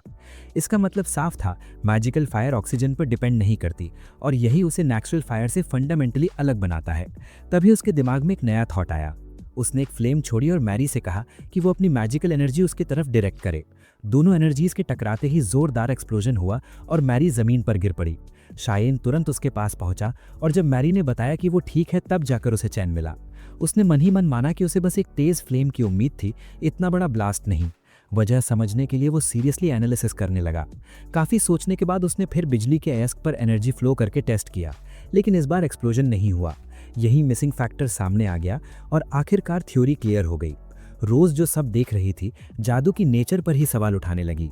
शाइन ने समझाया कि मैजिक असल में मैजिकल एनर्जी है जो हवा को एक मीडियम की तरह इस्तेमाल करती है। मैजिकल फायर बिना ऑक्सीजन के भी जल सकती है, लेकिन जब उन्होंने लाइटनिंग मैजिक टेस्ट किया तो हवा से रेजिस्टेंस महसूस हुआ। इससे साफ हो गया कि मैजिकल एनर्जी हवा या प्रेशर की तरह बिहेव करती है, केमिकल्स पर डिपेंड किए बिना एनवायरनमेंट को अफेक्ट करती है। ये डिस्कवरी उनके रिसर्च में एक बड़ा ब्रेक थ्रू थी। उत्साह में शाइन अपनी वही अजीब सी हंसी हंसने लगा जो वो हमेशा किसी बड़ी डिस्कवरी पर हंसता था। रोज और मैरी भी उसके एक्साइटमेंट में शामिल हो गई, उसके फ्यूचर को लेकर उम्मीद से भरकर। शाइन ने लेदर और पेपर क्रिस्टल से बने खास ग्लव्स मंगवाए। ग्लव्स पहनते ही एक्सपेरिमेंट शुरू हो गए। पहला सक्सेसफुल रिजल्ट था मैजिकल फायर का क्रिएशन। इतनी इंटेंस फ्लेम की एक जोरदार एक्सप्लोजन हुआ और सब चौंक गए। इसके बाद उसने लाइटनिंग डिस्चार्ज किया, जिससे एक फोकस्ड और पावरफुल इलेक्ट्रिक बीम निकली। वो गर्व से खड़ा था, महसूस करते हुए कि उसका रिसर्च अब बिल्कुल नए फेज में पहुंच गया है। उसके पिता उसे ध्यान से देख रहे थे, चेहरे पर प्राइड और सरप्राइज दोनों साफ झलक रहे थे। मैरी दौड़कर उसके पास आई और पूरे एक्साइटमेंट में बोली कि ये अब तक की सबसे अनबिलीवेबल चीज़ है। ये सुनकर शाइन की आंखें भर आईं। उसे खुद भी अपने अचीवमेंट्स पर यकीन नहीं हो रहा था। मैरी और रोज उसे संभालने के लिए पास आईं, जबकि उसके माता पिता दूर से ग्लास वॉल के पीछे खड़े होकर ये सब देख रहे थे। अपने बेटे की तरक्की देखकर उनकी आंखें भी नम हो चुकी थीं। शाइन पूरी लगन के साथ अपनी ट्रेनिंग में लगा रहा। उसने एक पावरफुल लाइटनिंग शॉक स्पेल का इस्तेमाल करके लकड़ी का तख्ता तोड़ दिया और ये देखते ही मैरी और रोज की रिएक्शन खुशी से भर गई।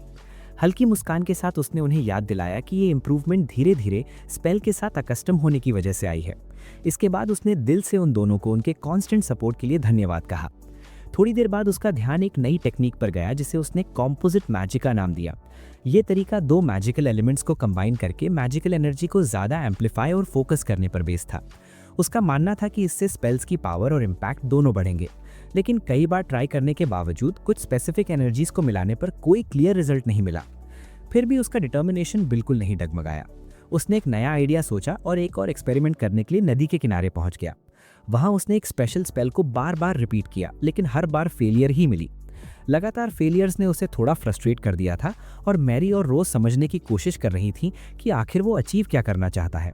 शायन ने अपने प्रीवियस नॉलेज को दोबारा रिवाइज किया। पिछले एक्सपेरिमेंट से ये प्रूव हो चुका था कि मैजिकल एनर्जी हवा की तरह बिहेव करती है, इसलिए अब वो पानी के साथ उसकी इंटरैक्शन ऑब्जर्व करना चाहता था।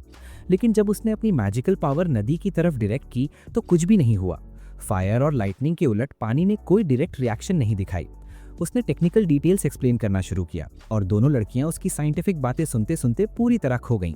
वैसे अब उन्हें इसकी आदत भी हो चुकी थी। गिव अप न करने की सोच के साथ शायन ने एक बार फिर कोशिश की। इस बार वो पानी को फ्लोट कराने में सक्सेसफुल रहा। मैरी ने एक्साइटमेंट से रिएक्ट किया क्योंकि साफ दिख रहा था कि आखिरकार मैजिकल एनर्जी पानी के साथ इंटरैक्ट कर रही है। रोज सोचने लगी कि क्या इसका मतलब यह है कि वो आखिरकार वाटर मैजिक यूज कर पाएगा। शायन खुश तो था, लेकिन उसे साफ समझ आ रहा था कि इसका इफेक्ट अभी भी वीक है और प्रैक्टिकल यूज के लायक नहीं। वाटर मैजिक को रिलायबल टूल बनने से पहले उसे और मास्टरी चाहिए थी। तभी अचानक उसने एक मैजिकल एनर्जी का बर्स्ट छोड़ा, जिससे दोनों लड़कियां चौंक गईं। जैसे ही उसने पानी को अपने हाथ में कंप्रेस करने की कोशिश की, उसने सक्सेसफुली पानी का एक फ्लोटिंग रिंग बना लिया। हैरान होकर मेरी आगे बढ़ी और ये समझने लगी कि पानी आया कहाँ से। शाइन ने कामली एक्सप्लेन किया कि उसने अपने मैजिकल फील्ड को एक्सपैंड किया था और सीधे हवा से मॉइस्चर अब्जॉर्ब की थी। इतना कहकर उसने इस नए स्पेल का नाम एक्वा रख दिया। मैरी और रोज दोनों ने खुद उस स्पेल को ट्राई किया, लेकिन उनके बनाए पानी के छींटे उन्हीं के चेहरे पर वापस पड़ गए और दोनों हंसने लगी। शाइन को अंदर से डीप सेटिस्फैक्शन मिली, ये जानकर कि उसने उन्हें मैजिक की एक बिल्कुल नई कैटेगरी सिखा दी है। बाद में फैमिली राइड के दौरान शाइन गहरी सोच में डूबा हुआ था। उसे एहसास हुआ कि उसके मैजिकल रिसर्च का दूसरा फेज शुरू करने का सही समय जल्दी ही आने वाला है, लेकिन अभी नहीं। कुछ समय बाद शायन और ग्लास एक मिशन एक्सेप्ट करने के लिए गिल्ड की ओर निकल पड़े। ग्लास ने उसे बताया कि पहले रजिस्ट्रेशन करवाना जरूरी है। पास में खड़ी मैरी और रोज सब देख रही थीं, तभी शायन ने फर्मली इंसिस्ट किया कि वो उस मिशन में शामिल होगा, जिसका पर्पस ये जानना था कि मैजिक का मॉन्स्टर्स पर असर पड़ता है या नहीं। ग्लास ने मैरी को पीछे रुकने के लिए कन्विंस करने की कोशिश की, लेकिन उसने साफ मना कर दिया। उसका मानना था कि अगर वो अब डेंजर से भागेगी तो पूरी जिंदगी भागती ही रहेगी और वो स्ट्रांग बनना चाहती थी। रोज भी उतनी ही डिटर्मिन्ड थी और उसने उसका साथ देने का फैसला किया। निकलने से पहले शायन ने ग्लास से रिक्वेस्ट की कि वो इस मिशन को उसके फैमिली से सीक्रेट रखे। गिल्ड पहुंचते ही ग्लास ने खुद को प्लैटिनम रैंक एडवेंचरर के रूप में इंट्रोड्यूस किया और 3 रजिस्ट्रेशन फॉर्म्स मांगे। तभी उनका फैमिली, जो चुपचाप उनके पीछे आया था, सामने आ गया। शाइन के पिता ने बताया कि वो भी उन्हें सपोर्ट करने आए हैं और कैजुअली रिवील किया कि वो डायमंड रैंक एडवेंचरर हैं। इतना रेयर रैंक कि पूरा गिल्ड सन रह गया। बिना किसी हेजिटेशन के उन्होंने स्टाफ को प्रोसेस कंप्लीट करने का आदेश दिया और कहा कि डिस्कशन बाद में होगी। बाहर आकर उन्होंने तीनों से पूछा कि वो कुछ कहना चाहते हैं। शर्मिंदगी में डूबे हुए तीनों ने माफी मांगी। उन्होंने एक गहरी सांस ली और कहा कि उन्हें पहले से ही कुछ शक था। शाइन ने पूछा कि क्या उन्हें मॉन्स्टर हंटिंग के लिए रजिस्ट्रेशन की उनकी प्लान के बारे में पता था। उसके पिता ने बताया कि एग्जैक्ट प्लान तो नहीं पता था, लेकिन ये समझ आ गया था कि कुछ छुपाया जा रहा है, खासकर इसलिए क्योंकि मैरी कई दिनों से उनसे आंखें नहीं मिला रही थी। मैरी की आंखों में आंसू आ गए। ग्लास ने बीच में आकर आर्ग्यू किया कि बच्चों ने कोई भी कदम सोच समझकर उठाया है और शाइन के पिता से रिक्वेस्ट की कि वो ज्यादा स्ट्रिक्ट न हो, लेकिन पिता के सख्त एक्सप्रेशन से साफ था कि ग्लास को बीच में नहीं बोलना चाहिए था। खुद को कंपोज करते हुए उन्होंने उनसे पूरी योजना एक्सप्लेन करने को कहा। सब सुनने के बाद उन्होंने माना कि ये लोग रेकलेस नहीं थे, बल्कि उनका एक क्लियर ऑब्जेक्टिव था। उन्होंने इस बात की रिस्पेक्ट की कि बच्चों ने एक रिस्पॉन्सिबल अडल्ट के साथ मिशन पर जाने का फैसला किया था और ये भी कहा कि अगर ग्लास वहां नहीं भी होता तो वो खुद उनकी सेफ्टी इंश्योर करते। इसके बाद ग्रुप ने अपना मिशन शुरू किया। जैसे ही 4 मॉन्स्टर्स का एक ग्रुप सामने आया, शाइन के पिता अकेले आगे बढ़े और बिना रुके उनका सामना किया। मॉन्स्टर्स ने हमला किया, लेकिन उन्होंने अपनी अनमैच्ड स्पीड से उन्हें पल भर में काट गिराया। कोई रिएक्ट भी नहीं कर पाया और डेंजर खत्म हो गया। पीछे खड़े ग्लास ने यह देखकर साइलेंटली एक्सेप्ट किया कि ये लेवल की पावर सच में मॉन्स्ट्रस थी। हालांकि शाइन के पिता ने बस इतना कहा कि अब ग्रुप सेफ है। शाइन वहीं का वहीं फ्रोजन रह गया। उसने हमेशा जाना था कि उसके पिता स्ट्रांग हैं, लेकिन उनकी प्रिसिजन और स्पीड उसकी इमेजिनेशन से कहीं ज्यादा थी। इससे पहले कि वो संभल पाता, मॉन्स्टर्स की दूसरी वेव सामने आ गई। उसके पिता ने कामली सिचुएशन एनालाइज की और पाया कि ये क्रीचर्स जिन्स से ज्यादा पावरफुल नहीं है। उन्होंने अनाउंस किया कि ये बच्चों के लिए रियल कॉम्बैट एक्सपीरियंस लेने का मौका है। जैसे ही मॉन्स्टर्स अटैक की तैयारी करने लगे, मैरी नर्वस और हेजिटेंट दिखी। तभी उसके पिता ने उसे तुरंत सही पोजीशन पर लगाया और समझाया कि इन मॉन्स्टर्स के पास लॉन्ग रेंज अटैक की एबिलिटी नहीं है। शाइन को उसी पल समझ आ गया था कि मैजिक एक्चुअली वर्क करेगा। उसने बिना समय गंवाए एक पावरफुल स्पेल कास्ट किया और एक ही स्ट्राइक में कई दुश्मन ढेर हो गए। लेकिन इससे पहले कि वो राहत की सांस ले पाता, पीछे से एक और मॉन्स्टर ने अचानक स्नीक अटैक कर दिया। यही मैरी की इंस्टिंक्ट्स काम आई। उसने फौरन रिएक्ट करते हुए शाइन को उस डेडली वार से बचा लिया और ऑलमोस्ट उसी मोमेंट पर रोज भी फाइट में कूद पड़ी। इस बार उसकी मूवमेंट्स पहले से कहीं ज्यादा शार्प और कॉन्फिडेंट थी। कुछ ही सेकंड्स में शाइन, मैरी और रोज ने मिलकर एक परफेक्टली कोऑर्डिनेटेड अटैक किया और बचे हुए मॉन्स्टर्स को भी खत्म कर दिया। उन्हें लगा कि सब खत्म हो चुका है, तभी अंधेरे से एक और क्रीचर निकल आया और उन पर झपटने की कोशिश की। शाइन ने बिना हिचक एक इंस्टेंट प्रतिक्रिया दी और उसके पास पहुंचने से पहले ही उसे खत्म कर दिया। खतरा टलते ही तीनों ने एक दूसरे की कोशिशों की सराहना की और दिल से थैंक्स कहा। मैरी गहरी सांसें लेते हुए खुद को संभालती है और उसके चेहरे पर एक नया कॉन्फिडेंस साफ दिखता है। शाइन के साथ लड़ते हुए उसे अंदर से ताकत महसूस हुई थी। अब उसे पूरा यकीन था कि जब तक वो उसके साथ है, वो किसी भी डेंजर का सामना कर सकती है।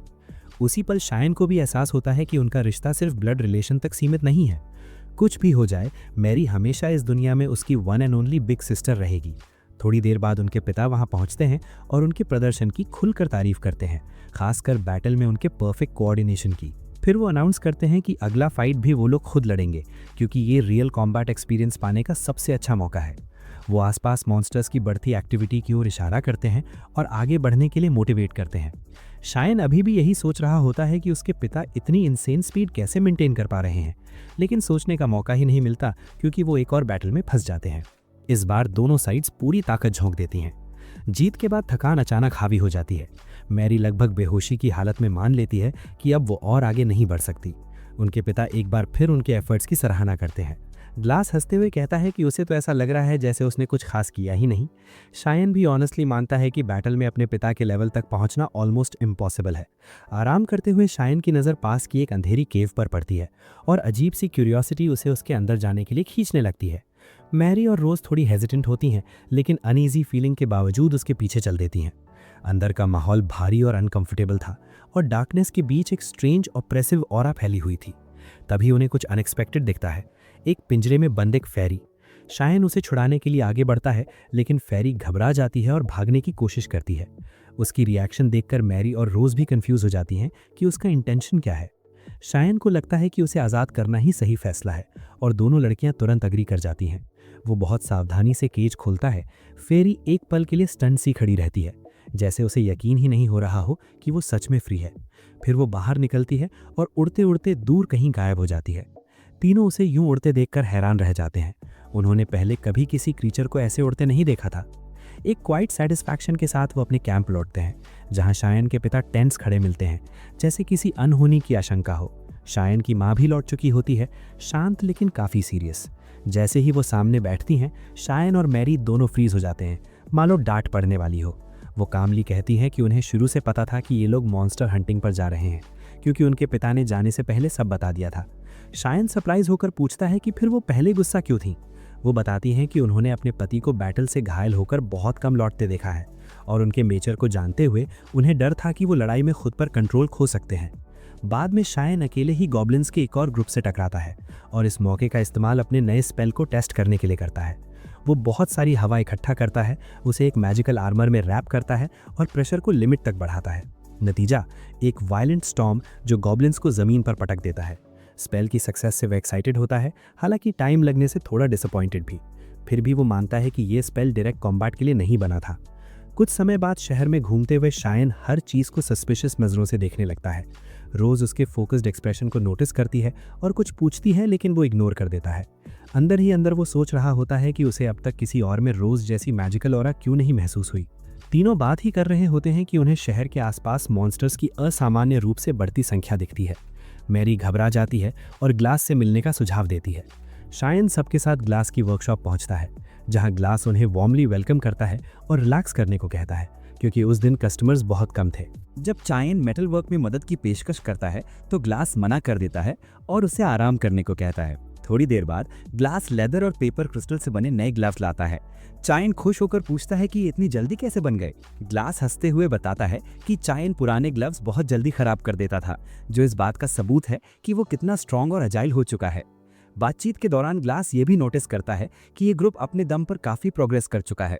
मैरी बताती है कि वो सिल्वर रैंक के करीब पहुंच गए हैं, जिसे सुनकर ग्लास जेन्युइनली शॉक्ड हो जाता है। रोज उसे याद दिलाती है कि उसके और जीन के टाइम में भी ऐसा हुआ था, लेकिन ग्लास कहता है कि तब एडवेंचरर गिल्ड्स इतने कॉमन नहीं थे। इसी बीच चायन अपने नए ग्लव्स टेस्ट करता है और मैरी नोटिस करती है कि वो अब कितने अलग अलग टाइप्स के मैजिक यूज कर रहा है। वो मान लेता है कि यही उसका गोल है। वो और एलिमेंट्स सीखना चाहता है और उन पर मास्टरी हासिल करना चाहता है। जब उससे नेक्स्ट टारगेट पूछा जाता है तो वो चुप रहता है और उसे बोलने देता है। वो बताती है कि चायन की वजह से उनकी सिचुएशन पूरी तरह बदल गई है। उसके बिना वो कभी मैजिकल लैंप नहीं बना पाते और गॉब्लिन्स उन्हें कब का खत्म कर चुके होते। उसे पूरा यकीन था कि जो काम उसने किया है वैसा कोई और नहीं कर सकता था। उसकी ये बातें चायन के दिल को छू जाती हैं और उसने आगे कहा कि उसने जो मैजिक डिस्कवर किया है वो कमाल का है और सिर्फ लड़ाई तक सीमित नहीं बल्कि उससे कहीं बड़े पर्पसेस पूरे कर सकता है। ये सुनकर चायन थोड़ा चौंक गई, लेकिन फिर उसने कामली साफ किया कि उसके पिता हमेशा कहते आए हैं कि जादू के दो पहलू होते हैं, पॉजिटिव भी और नेगेटिव भी। फिर भी उसे पूरे यकीन के साथ महसूस हो रहा था कि इस मैजिक के ऐसे कई अच्छे इस्तेमाल अभी दुनिया के सामने आने बाकी हैं। बाद में शियोन अपने पिता के साथ एक इंटेंस ट्रेनिंग सेशन में उतरता है। लड़ाई अपने क्लाइमैक्स पर पहुंच ही रही थी कि उसके पिता लगभग जीतने वाले थे। तभी शियोन अचानक एक न्यू अर्थ स्पेल इस्तेमाल करता है। जमीन उसके पिता के पैरों के नीचे से धंस जाती है और वे आधे उसमें फंस जाते हैं। ये मूव इतना अनएक्सपेक्टेड होता है कि शियोन बाजी मार लेता है। उसके पिता पूरी तरह शॉक्ड रह जाते हैं और तुरंत पूछते हैं कि ऐसा मैजिक पॉसिबल कैसे हुआ।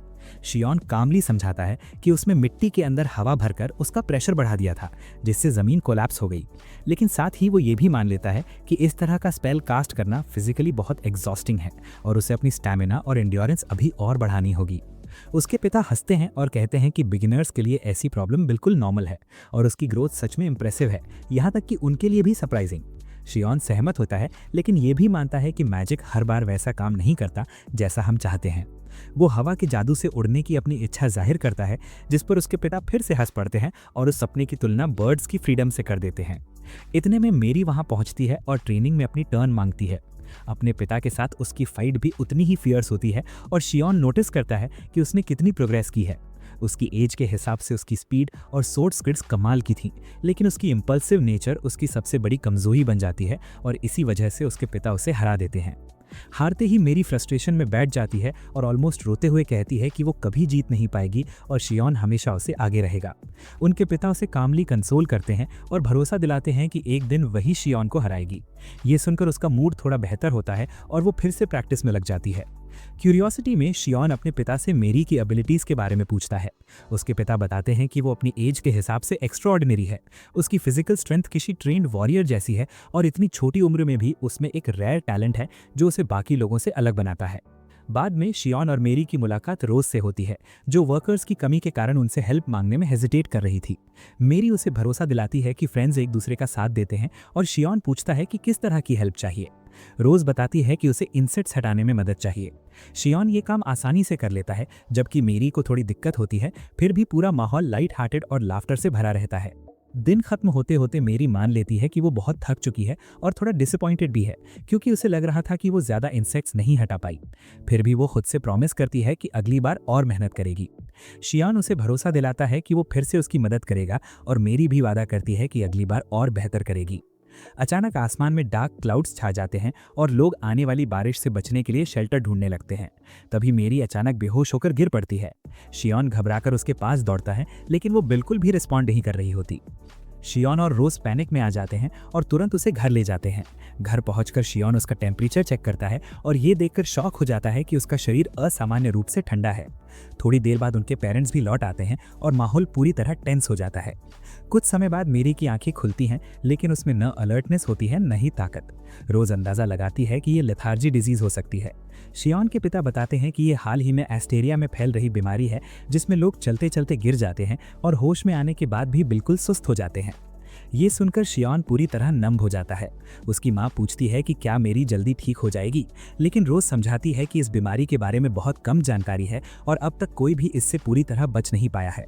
पूरा परिवार डर और चिंता में डूब जाता है।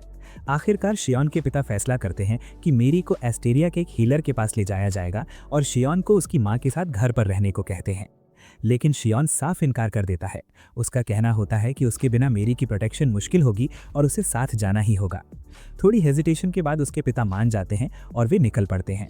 रास्ते में उसके पिता शियोन से कहते हैं कि वो पास रहे और मेरी का ध्यान रखे। शियोन मन ही मन ठान लेता है कि चाहे कुछ भी हो जाए वे एस्टेरिया जरूर पहुंचेंगे। तभी शियोन को एक चमकती हुई रेड लाइट दिखाई देती है, जिसे वो पहले भी एक बार देख चुका था। जब वो अपने पिता से इस बारे में पूछता है तो वे कहते हैं कि उन्हें कुछ भी नजर नहीं आ रहा। शियोन समझ जाता है कि ये मैजिकल एनर्जी को सेंस कर रहा है। कुछ ही पलों में भेड़ियों का एक झुंड गाड़ी को चारों तरफ से घेर लेता है। उसके पिता बताते हैं कि ये फेरोशियस वुल्व्स हैं जो इंस्टिंक्ट से किसी भी चीज पर हमला कर देते हैं। शियोन अपने पिता से कहता है कि वे गाड़ी संभाले, वो वुल्व्स को हैंडल करेगा। हालांकि उसे केयरलेस न होने की चेतावनी दी जाती है, फिर भी शियोन अपनी मैजिक का इस्तेमाल शुरू कर देता है। वो एक एक करके वुल्व्स पर अटैक करता है, जबकि उसके पिता दूसरी तरफ से लड़ रहे थे। लेकिन हर बार जब एक वुल्व घायल होता, दूसरा उसकी जगह ले लेता।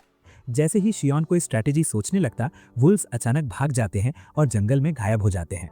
चारों ओर एक स्ट्रेंज अनईजी हवा फैल जाती है। उसके पिता कंफ्यूज्ड हो जाते हैं, लेकिन शियोन को कुछ रॉन्ग महसूस होता है और वो जल्दी करने पर जोर देता है। तभी अचानक एक टेरिफाइंग मैजिकल क्रीचर उनके सामने प्रकट हो जाता है। घबराया हुआ शियोन अपने पिता को पुकारता है, लेकिन वे फिर से कहते हैं कि उन्हें कुछ भी नजर नहीं आ रहा। यही शियोन को कंफर्म हो जाता है कि एक मैजिकल बीइंग है जिसे सिर्फ वही लोग देख सकते हैं जिनमें मैजिकल परसेप्शन है। उस क्रीचर की जोरदार चीख सुनकर शियोन भी डर के मारे चिल्ला उठता है। उसके पिता पूरी तरह उलझ जाते हैं कि आखिर हो क्या रहा है। शियोन डरते हुए भी उस पर मैजिक अटैक करता है, लेकिन उसका स्पेल उस क्रीचर के आर पार ऐसे निकल जाता है जैसे वो हवा हो। जब वो जानवर हमला करने ही वाला होता है, शियोन को ट्रोल के साथ हुई पुरानी फाइट याद आ जाती है और वो सीधे फिजिकल अटैक करता है। हैरानी की बात यह होती है कि अटैक काम कर जाता है और क्रीचर दर्द से करहा उठता है। उसके पिता, जिन्हें कुछ भी नजर नहीं आ रहा होता, बस शियोन को खाली हवा से लड़ते हुए देखते रहते हैं। तभी वो जानवर उड़ते हुए गाड़ी के ऊपर से उसके पिता की तरफ बढ़ता है, लेकिन जैसे ही वो पास लगी इलेक्ट्रिक लैंटर्न से टकराता है, वो दर्द से चीख उठता है। शियोन ने बिना एक पल गवाए एक्शन लिया। उसने अपनी पूरी ताकत झोंक दी, जोरदार छलांग लगाई और फाइनल स्ट्राइक के साथ उस क्रीचर को खत्म कर दिया। अगले ही पल उसकी टांगें जवाब दे गई और वो थकान से वहीं ढह गया। उसके पिता ने तुरंत उसे संभाल लिया और हल्की सी डांट के साथ उसकी लापरवाही पर कमेंट किया। शियोन ने सिर झुकाकर माफी मांगी, लेकिन उसके पिता ने माफी लेने से मना कर दिया। उन्होंने साफ कहा कि अगर शियोन ना होता तो शायद वे सुरक्षित नहीं होते। इसके बाद उन्होंने फिर से जर्नी शुरू की, मगर उसके पिता पूरे रास्ते डीप थॉट में डूबे रहे, उसी अजीब मॉन्स्टर के बारे में सोचते हुए।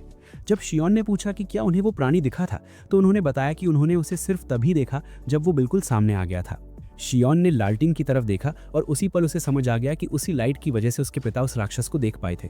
उसके पिता ने गंभीर लहजे में कहा कि उन्हें जल्दी करनी होगी, क्योंकि इस बात की कोई गारंटी नहीं थी कि ऐसे क्रीचर्स दोबारा सामने नहीं आएंगे। जब वे आखिरकार अपनी डेस्टिनेशन पहुंचे तो वहां का नज़ारा देखकर सब सन्न रह गए। बहुत से लोग मैरी जैसी ही बीमारी से पीड़ित थे। वे उसे तुरंत डॉक्टर के पास ले गए, लेकिन डॉक्टर ने उन्हें अपनी बारी का इंतजार करने को कहा। शियोन, जो अंदर से टूट चुका था, इमोशनल होकर बोला कि यहाँ तक पहुँचने के लिए उन्हें तूफानों और मॉन्स्टर्स का सामना करना पड़ा है। मगर उसके पिता ने उसे शांत करते हुए कहा कि इस वक्त इससे ज़्यादा कुछ नहीं किया जा सकता। जांच के बाद फिजिशियन ने उनके डर को सच साबित कर दिया। मैरी सच में लेथार्जी डिजीज से पीड़ित थी और अभी तक इसका कोई क्योर मौजूद नहीं था। शियोन हताश होकर पूछ बैठा कि कोई डॉक्टर इतनी बेबसी से हाथ कैसे खड़े कर सकता है। उस आदमी ने माफ़ी तो मांगी, लेकिन उसके पास देने के लिए कोई जवाब नहीं था। शियोन का दिल टूट गया। उसकी आंखों के सामने मैरी की हंसी, उसका दौड़ना भागना और मासूम मुस्कान घूम गई और उसकी आंखें भर आईं। वो खुद से सवाल करने लगा कि इतनी इनोसेंट बच्ची को इतनी बड़ी सज़ा क्यों मिल रही है।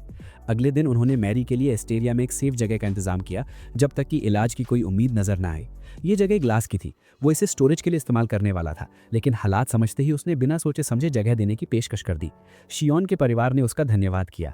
ग्लास, जो साफ तौर पर इमोशनल था, हैरानी से बोला कि मैरी जैसी काइंड सोल को ऐसी बीमारी कैसे हो सकती है।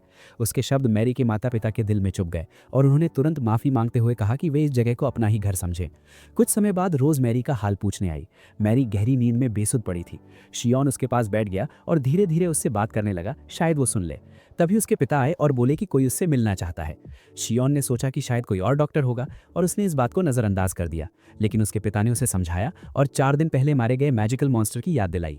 समय बीतता गया और शियोन ध्यान से सुनता रहा जब उसके पिता ने नए अटैक्स और मिस्टीरियस डेथ्स का जिक्र किया, सब एक इनविजिबल मॉन्स्टर की वजह से, शायद वही जिससे शियोन का सामना हुआ था। खतरे की सीरियसनेस समझते हुए शियोन ने साफ कहा कि उनका अगला मिशन कोई खेल नहीं था, ये बेहद सीरियस था और बहुत कम, ऑलमोस्ट अनरिलायबल इन्फॉर्मेशन पर बेस्ड था। इसके बाद वो अपनी नई टीम से मिला और अपना मैजिक दिखाया, जिसे देखकर सब दंग रह गए। जैसे ही वे जंगल से गुजरे, रफीना अपने भारी आर्मर के कारण स्ट्रगल कर रही थी। तभी अचानक अंधेरे से एक ड्वार्फ वॉरियर सामने आया और पूरे ग्रुप को चौंका दिया। सब सोचने लगे कि ऐसा क्रीचर इस इलाके में आखिर कर क्या रहा है। ब्रिजिट एक्साइटमेंट में लड़ाई के लिए तैयार हो गई, जबकि रफीना झुंझलाकर आगे बढ़ी और अपनी ताकत दिखाने के लिए आर्मर तोड़ डाला। शियोन ने मैजिक से मदद करने की कोशिश की, लेकिन उसका अटैक मिस हो गया और गॉब्लिन पर लगने के बजाय उसकी स्वॉर्ड ही चल पड़ी। चारों तरफ धूल उड़ गई, जिससे रफीना की विजन धुंधली हो गई। गॉब्लिन ने इसी मौके का फायदा उठाया और जोरदार हमला किया, जिससे रफीना उछलकर एक पेड़ से जा टकराई।